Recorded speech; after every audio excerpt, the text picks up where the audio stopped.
Hello mga Vesi! Masayang buhay! Welcome po sa aking mini vlog number 3! Sobrang excited nga ako dyan mga Ves! Halata ba? Wow. Finally! Dumating ang araw na hinihintay ko! Aking summer dance workshop! Wow. Sa Electro Groovers! Bulol! Kilala niyo po ba yung nasa likod ko mga Ves? Kaninong partner kaya yan? Ang cute niya. Dumating na nga po pala dyan si Coach at nagpakilala na rin po siya. Syempre, mga Ves, hindi mawawala ang warm up muna.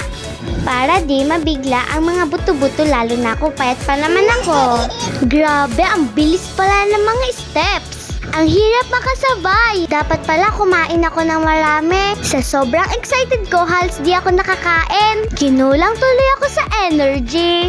Ang bilis ko napagod. Nahirapan tuloy ako i-memorize ang step. Kaya tinuruan na nga po pala ako ni ate mag-isa. Hala, sige, practice pa.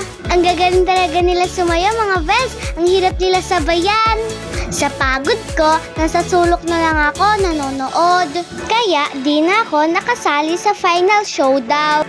Pero kahit ganon, naging masaya ang experience ko dahil nakasayaw ko sila. Salamat sa panonood mga Ves!